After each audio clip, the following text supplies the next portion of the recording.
Buenos chicos, ¿cómo están? Seguimos en el capítulo número 25 del libro de Canese.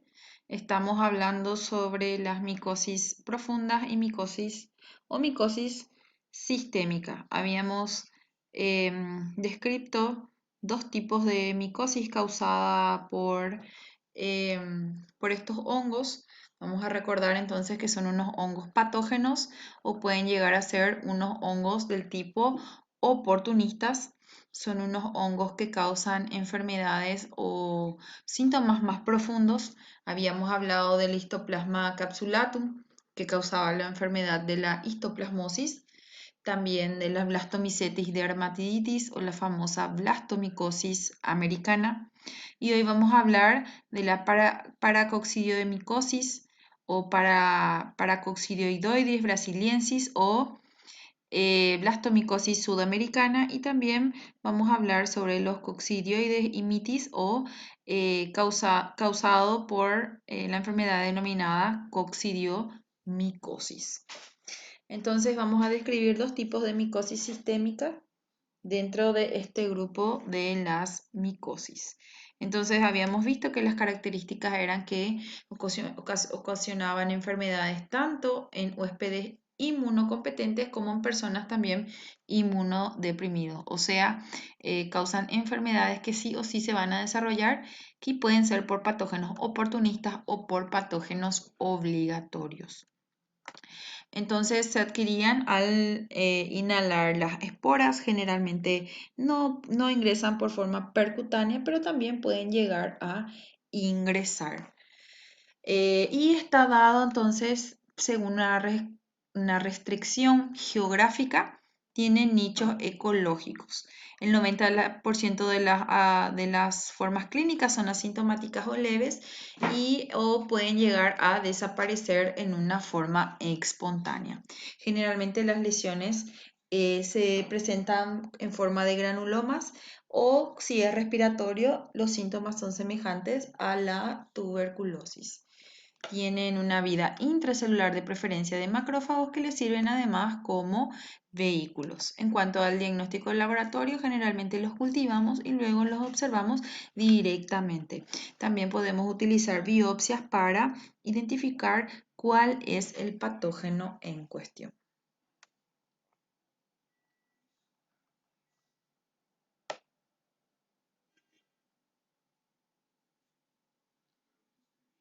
Bueno, entonces el primer grupo que vamos a ver es una blastomicosis brasiliensis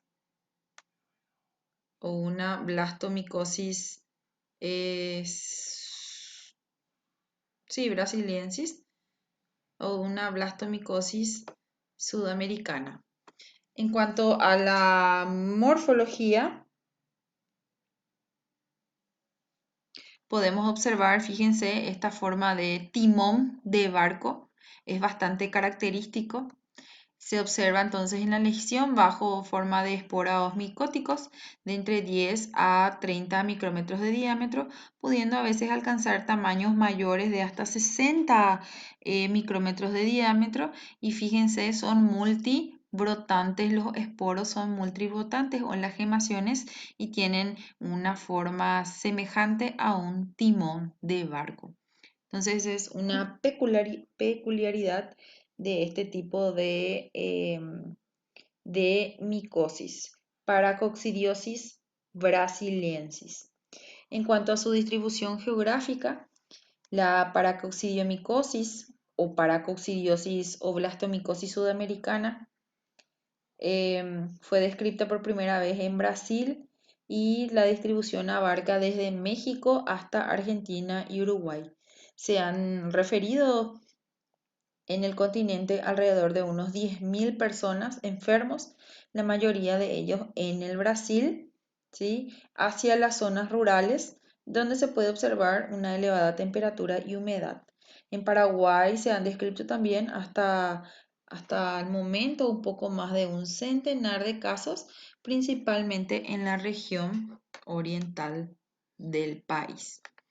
En cuanto a la fuente de infección, bueno, evidentemente el hongo se encuentra en el medio ambiente y está relacionado también al suelo y a las heces de murciélago. Parece que la transmisión humano-humano no es posible, pero y tampoco humano-animal. Las puertas de entrada se estima que pueden ser varias, como la mucosa oral, pulmonar, intestino, piel, mucosa rectal y mucosa conjuntival. En cuanto a la morfología, fíjense, podemos observar hifas ramificadas, tabicadas de forma irregular y los conidios no tienen un patrón típico. En los cultivos de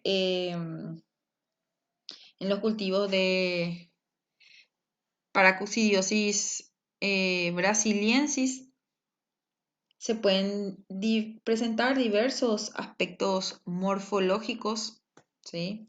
Diversos aspectos morfológicos que guardan relación con el medio de cultivo y con la temperatura de incubación.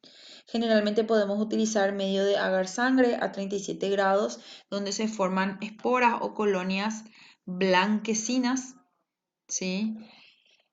También podemos obtener otros tipos de esporas multiblotantes en lesiones. Podemos llegar a cultivar en agar sovar glucosa a 22 grados. También se llega a presentar un crecimiento lento en las colonias blanquecinas que se toman marrones con el tiempo. Microscópicamente se observan micelios con conidias redondas o piriformes y clamidiosporos intercalares o terminales. Las conidias miden de 2 a 3 micrómetros y se disponen plegadas directamente sobre el micelio. Algunas células que ya no son osféricas pueden llegar a ser ovales, presentan varias gemas multibrotantes. Entonces, fíjense, esta zona pintada es la zona entonces de distribución del hongo.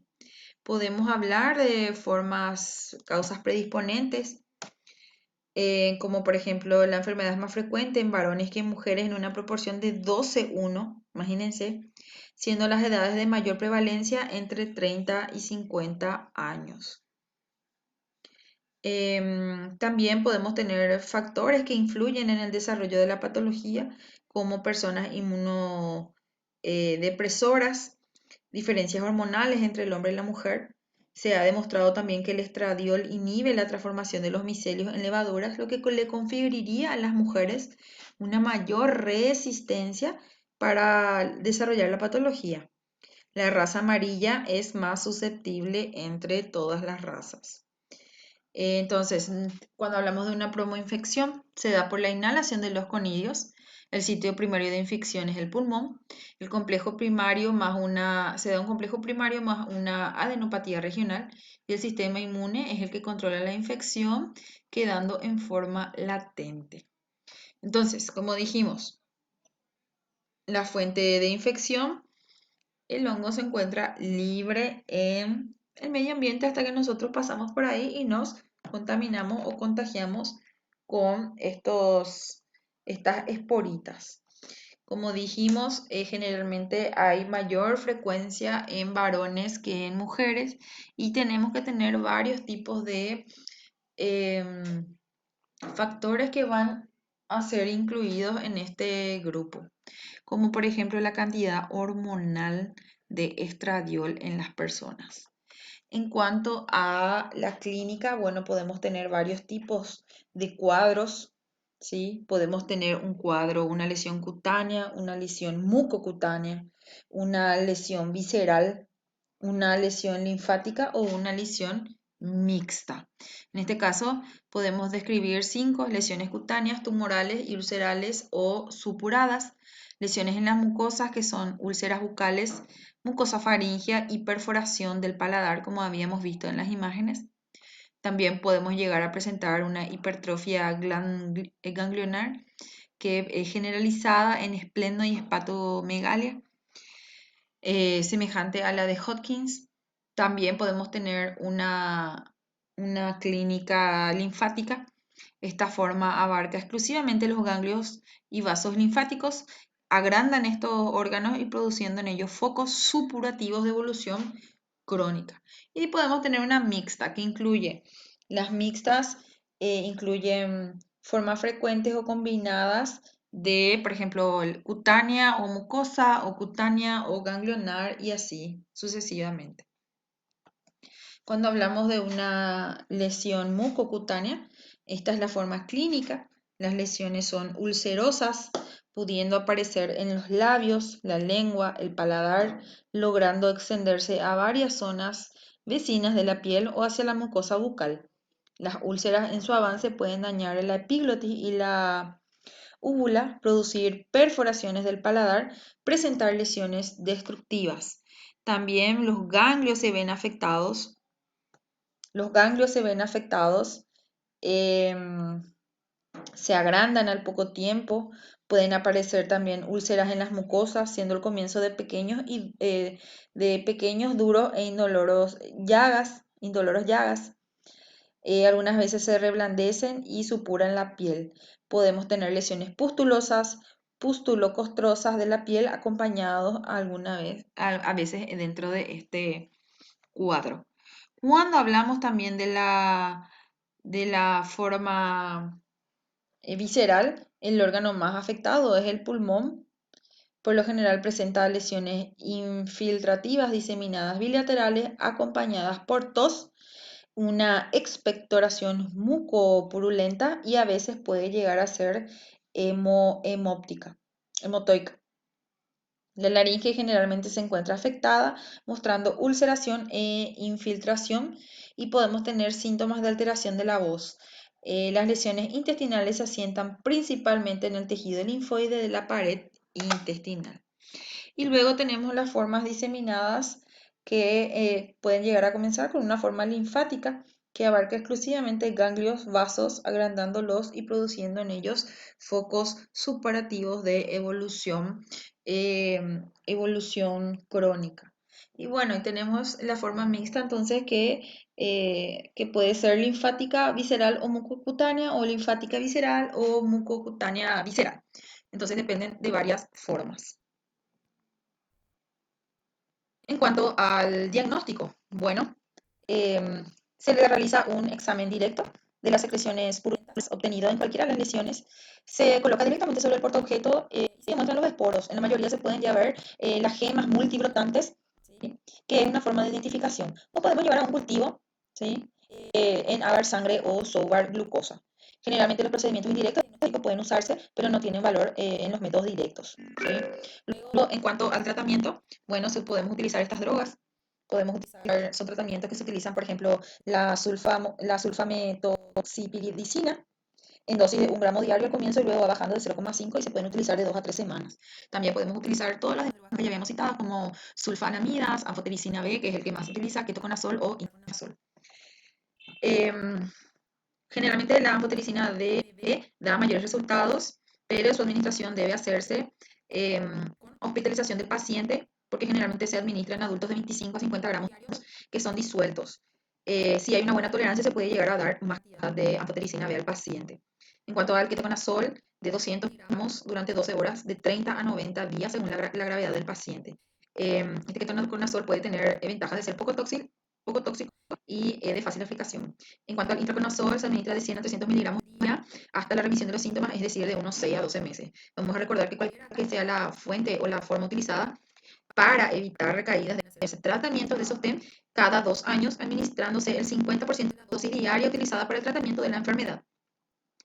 Tenerse en cuenta que para la coccidiomicosis, que es una enfermedad crónica de evolución lenta, generalmente puede llegar a haber recaídas, entonces necesitamos asegurar su curación tras varios años. En cuanto a las medidas de transmisión, no se ha comprobado el contacto humano, en cambio existe la convicción de que el esporo se encuentra en el medio ambiente en área endémica y que podría volver a generar una reinfección, ¿sí? Mediante una vía digestiva, respiratoria, conjuntival o cutánea. No existe ninguna medida preventiva fácil que sea aplicada, solamente manejar la zona endémica, ¿sí? Y la zona geográfica donde se encuentra este patógeno.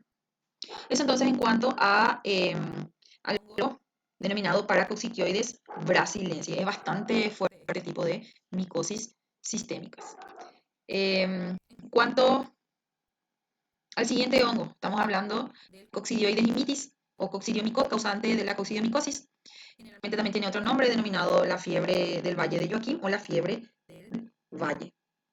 En cuanto a este tipo de micosis, es una micosis subaguda o crónica causado por el patógeno coccidioidosis o coccidioides y mitis. Este es el agente causal.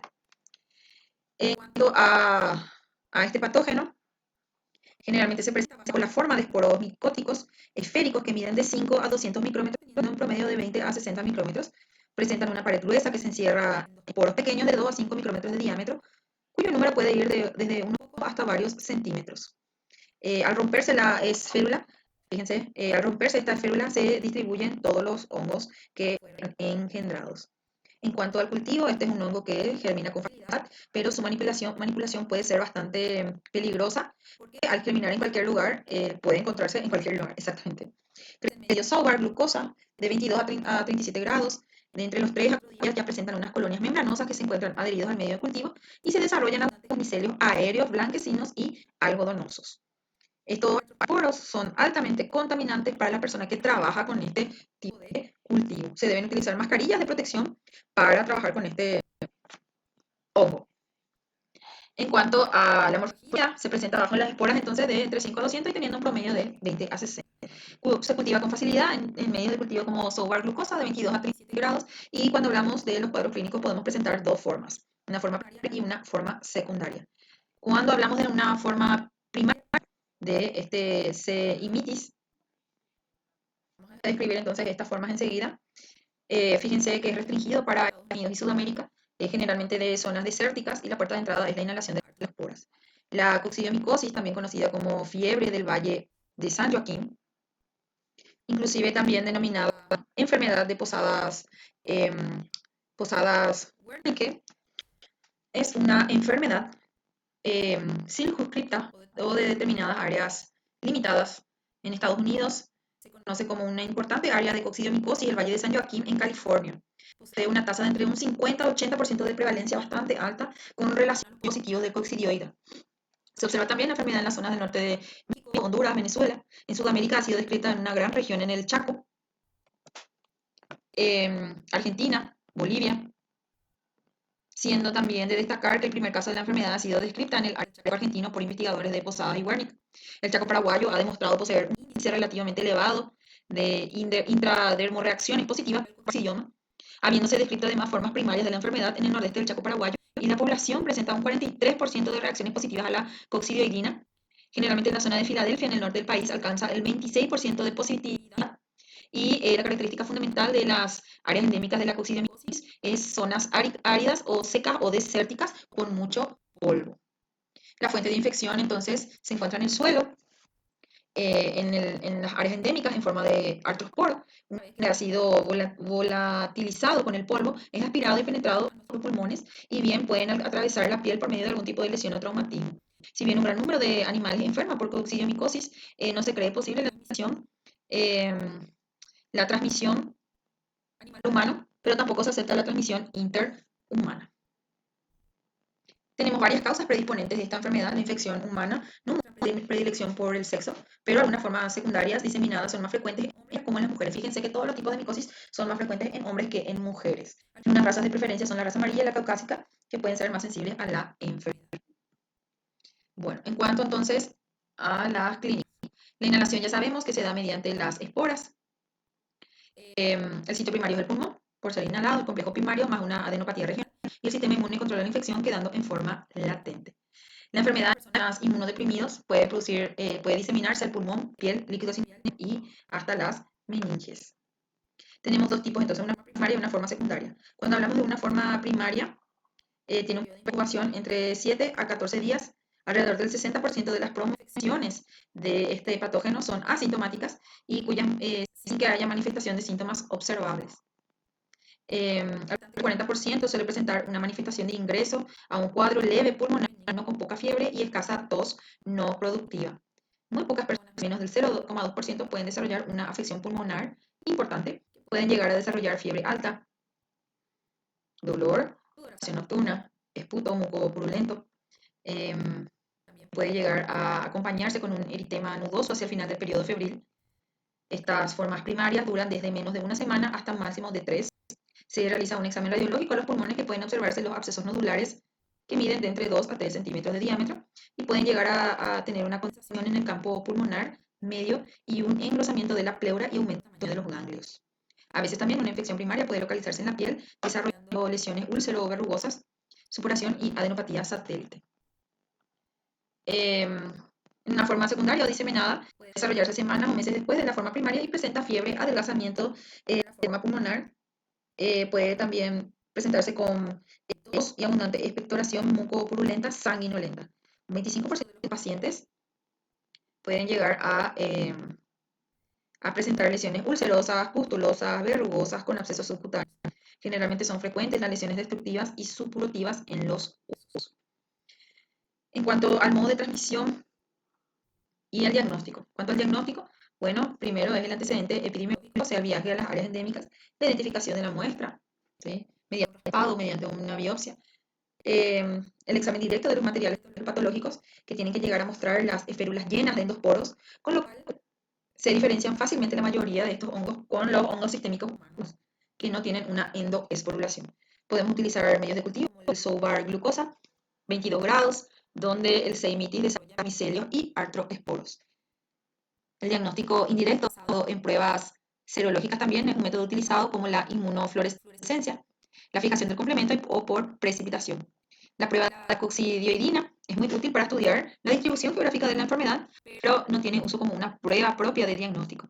La lectura de una reacción de hipersensibilidad retardada se hace después de los 2 días, persistiendo la positividad en personas reactivas hasta 3 semanas. Diagnóstico de también, rayos X de tórax también se utiliza para observar los pulmones y el grosor que poseen estos.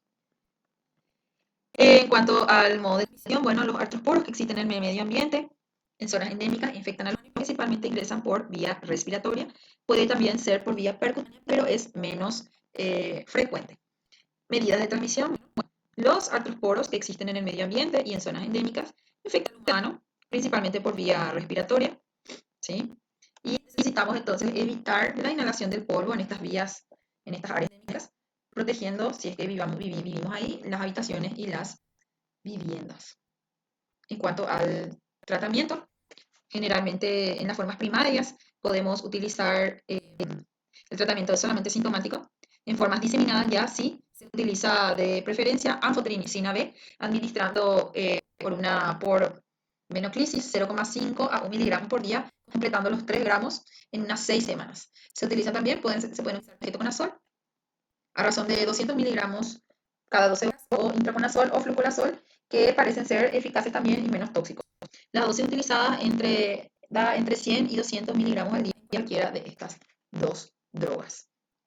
Entonces, con eso terminamos lo que serían los tipos de micosis sistémicas, ¿sí? Vamos a recordar un poquito que estas micosis sistémicas incluyen a la subdivisión de la deuteromicotina y se dividía otra vez en dos grupos, la subdivisión deuteromicotina y la clase Imomycetes, donde tenemos blastomycetes, coccidioides, histoplasma y paracoccidioides, y la clase Bastidiomycetes con la familia Cryptococcioides y el género Cryptococcus. Entonces, con eso terminamos el capítulo número 25 de micosis sistémicas. El último capítulo de micosis, vamos a hablar de las micosis oportunistas.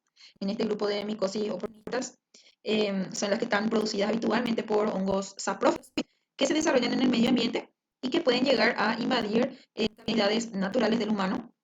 Se adaptan a temperaturas algo elevadas del organismo y aprovechan la disminución de las defensas para desarrollar cuadros infectivos, ¿sí? El número aumenta entonces según factores de cuadros inmunológicos o depresiones como leucemias, mielomas, diabetes, agranulocitosis, o también la administración de antibióticos u corticoides, o también la administración de radioterapia o infecciones virósicas como las que pueden llegar a ser causados por el VIH. Entonces tenemos una lista larga de hongos oportunistas, donde el género más importante o más conocido es Candida, Cryptococcus, Aspergillus, Penicillium, Rhizopus, Absidia y Cladosporium, y también el género Fusarium. Entonces, que son algunos de los hongos que vamos a ir describiendo en el próximo capítulo de las micosis del tipo oportunistas, que también pueden ser micosis cutáneas o subcutáneas, pero son oportunistas en general. Entonces con eso terminamos el capítulo número 25 de las micosis sistémicas o profundas. Espero que les haya sido útil la clase, el video y seguimos en el próximo. Muchas gracias.